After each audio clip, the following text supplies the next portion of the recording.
చూడండి పాపం outer ring road పైన ఘోరం. ఆగి ఉన్న లారీని వేగంగా ఢీకొట్టిన కారు, ముగ్గురు చిన్నారులు సహా 6 చనిపోయారు. ఎంత భయంకరమైన ప్రమాదం చూడండి. ఇది చూపించవచ్చు. తీవ్ర గాయాల పాలై చికిత్స పొందుతున్న మరో మహిళ, ఆమె పరిస్థితి కూడా విషమమే అట. మృతులందరూ సిరిసిల్ల జిల్లాకు చెందిన వారే. యాదగిరీశుడు దర్శనానికి వెళ్లి వస్తుండగా విషాదం, 2 కుటుంబాలను చిదిమేసిన 2 డ్రైవర్ల నిర్లక్ష్యం అట. 2 డ్రైవర్లేందు అంటే ఆ లారీ డ్రైవర్ ఆపడం తప్పు. మొన్నటిదాకా చెప్పిర్రు ఆల్రెడీ, ఈ ఔటర్ రింగ్ రోడ్ మీద హైవేల మీద పక్క కాపొద్దని. మరి అక్కడ పెట్రోలింగ్ కానీ ఇంకోటి కానీ అసలు ఏం చేస్తున్నది అక్కడ? సీసీ కెమెరాలు కూడా ఉంటాయి కదండి. అంటే సీసీ కెమెరాలు ఓన్లీ ఫాస్ట్ పోతే అది వేయడానికేనేమో. ఆ గన్లు పెడతారు కదా అక్కడ, ఓన్లీ చలాన్లు వేయడానికి మాత్రమే స్పీడ్ గన్లు ఇవి వాడతారేమో.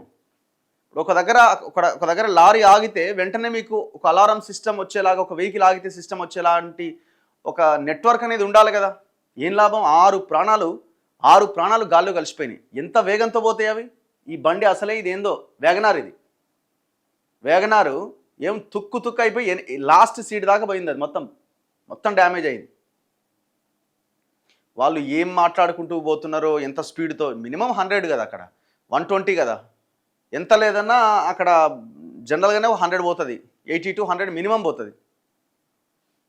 ఇంకా గుద్దిన తర్వాత ఏముంటుంది పాపం. ఇంకా కుటుంబాలు చూడండి, ప్రమాదానికి ముందు 2 కుటుంబాలు దిగిన ఫోటో అట. అరే 1 2 3 4 5 6 మొత్తం 7 ఉన్నారు. వీళ్ళంతా చనిపోయినారు. ఇందులో ఒక మహిళ ఆసుపత్రిలో చావు బతుకుల్లో ఉంది. ఆమె కూడా సిచ్యువేషన్ క్రిటికలే. సిరిసిల్ల అటవీలది పాపం. ఔటర్ రింగ్ రోడ్డుపై ఘోర ప్రమాదం జరిగింది. 2 డ్రైవర్ల నిర్లక్ష్యం 2 కుటుంబాలను చిదిమేసింది. ORR ఎగ్జిట్ నెంబర్ 16 వద్ద ఆగి ఉన్న లారీ అతివేగంగా వచ్చిన లారీని ఢీకొట్టడంతో 3 చిన్నారులు సహా 6 అక్కడికక్కడే ప్రాణాలు కోల్పోయారు. తీవ్ర గాయాల పాలైన మరో మహిళ ఆసుపత్రిలో చికిత్స పొందుతోంది. ఆమె పరిస్థితి విషమంగా ఉన్నట్లుగా సమాచారం. వేసవి సెలవులు కావడంతో పిల్లలతో సహా బయలుదేరి యాదగిరీశుడి దర్శనం చేసుకుని చిలుకూరు బాలాజీ దర్శనానికి ఆనందంగా తుళ్ళుతూ వెళ్తున్న అన్నా చెల్లెళ్ల కుటుంబాల్లో తీవ్ర విషాదం నింపిన ఘటన ఇది. శంషాబాద్ పోలీస్ స్టేషన్ పరిధిలో జరిగిన ఈ ఘోర సంఘటనకు సంబంధించి ప్రత్యక్ష సాక్షులు, మొయినాబాద్ డీసీపీ యోగేష్ గౌతమ్ తెలిపిన వివరాల ప్రకారం సిరిసిల్ల పట్టణానికి చెందిన ఏం ఘోరమా కుటుంబంలో అసలు.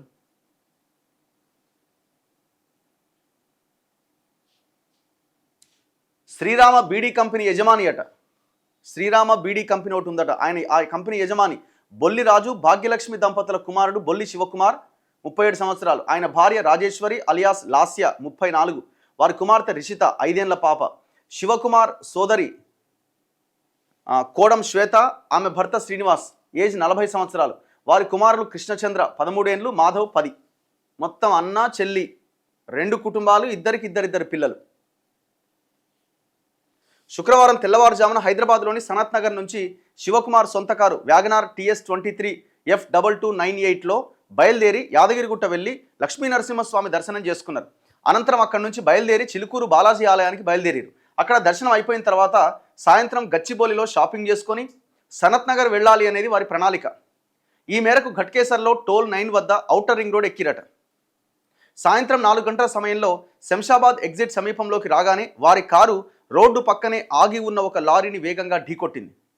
ఆ లారీ నెంబర్ AP 39 UV 0909. ఈ లారీ సూర్యాపేట నుంచి నంద్యాలకు బియ్యం లోడ్తో వెళ్తోంది. మితిమీరిన వేగంతో వచ్చిన కారు లారీని ఢీకొట్టి దాని కిందకు వెళ్ళిపోయింది. కారులో ఉన్న శివకుమార్, లాస్య, రిషిత, శ్రీనివాస్, కృష్ణచంద్ర, మాధవ్ అక్కడికక్కడే చనిపోయారు. శ్వేతకు తీవ్ర గాయాలయ్యాయి. వెనక నుంచి వచ్చిన వాహనదారులు ప్రమాదాన్ని గమనించి 100కు కాల్ చేశారు. వెంటనే ఘటనా స్థలానికి చేరుకున్న పోలీసులు మృతదేహాలను కారులో నుంచి తీయడానికి గంటల తరబడి శ్రమించాల్సి వచ్చింది.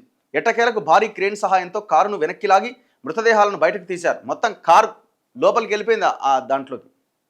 అంటే ఎంత భయంకరమైన ప్రమాదం చూడండి.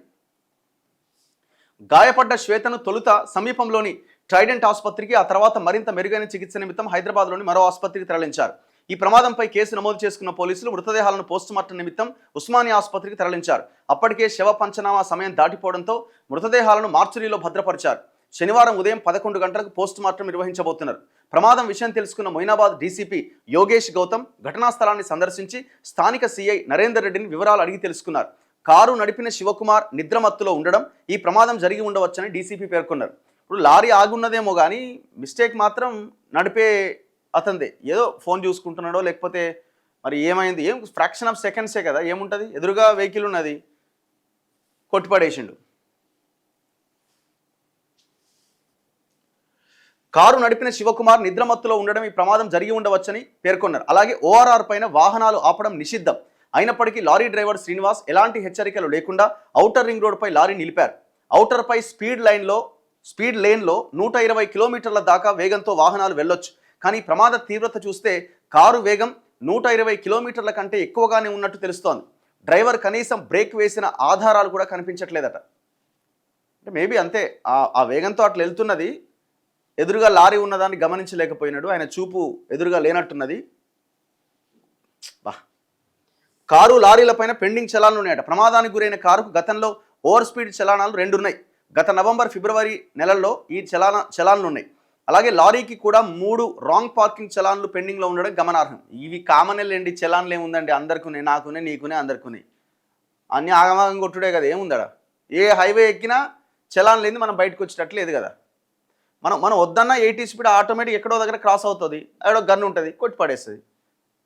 నువ్వు జర్ర 1 కిలోమీటర్ పోగా నీకు మెసేజ్ వచ్చే. తల్లడిల్లుతున్న తల్లిదండ్రులు. సిరిసిల్ల పట్టణానికి చెందిన శ్రీరామ బీడీ కంపెనీ యజమాని బొల్లి రాజు, భాగ్యలక్ష్మి దంపతులు సంతానమే బొల్లి శివకుమార్, శ్వేత, ఇద్దరట పాపం, కూతురు కొడుకు. శివకుమార్ కొంతకాలంగా హైదరాబాద్లోని సనత్ నగర్లో ఉంటూ శ్రీరామ బీడీ కంపెనీ వ్యవహారాలు చూస్తున్నారు. ఆయన భార్య లాస్య పౌర సరఫరాల శాఖ ఉద్యోగట. ఇక శివకుమార్ సోదరి శ్వేతను సిరిసిల్లకు చెందిన కోడం శ్రీనివాస్కి ఇచ్చి పెళ్లి చేసింది. ఆయన శ్రీరామ్ చిట్ ఫండ్ కంపెనీ మేనేజర్గా పనిచేస్తుండు. తమ 2 పిల్లలు కృష్ణచంద్ర, మాధవ్తో వీరు సిరిసిల్లలోనే ఉంటున్నారు. పిల్లలకు వేసవి సెలవులు కావడంతో బొల్లి రాజు, భాగ్యలక్ష్మి దంపతులు తమ కుమార్తె కుటుంబంతో కలిసి హైదరాబాద్లోని కొడుకు ఇంటికి వచ్చారట. యాదగిరీశుడి దర్శనానికి వెళ్ళడానికి కారులో చోటు చాలదని రాజు, భాగ్యలక్ష్మి దంపతులు ఇంట్లోనే ఉండిపోయారు. ప్రమాదం సంగతి తెలిసి వారు తల్లడిల్లిపోతున్నారు. ఈ ఘటనపై సిరిసిల్ల ఎమ్మెల్యే, మాజీ మంత్రి కేటీఆర్ తీవ్ర దిగ్భ్రాంతి వ్యక్తం చేశారు. సిరిసిల్లకు చెందిన బీఆర్ఎస్ సీనియర్ నాయకుడు బొల్లి రామ్మోహన్ సోదరుడే బొల్లి రాజు కుటుంబ సభ్యులు చనిపోవడం పట్ల ఆవేదన వెలిబుచ్చారు. అన్యాయం పాపం. ఇప్పుడు ఆ తల్లిదండ్రుల బాధ ఎవరికి చెప్పుకోవాలా, ఏం చేయాలి? వాళ్ళు చివరికి మేము పోయినా అయిపోతుండేనేమో, వాళ్ళని కాపాడి మమ్మల్ని తీసుకుపోయినా అయిపోతుండే దేవుడు అని బాధ తప్ప ఏం చేయగలుగుతాం?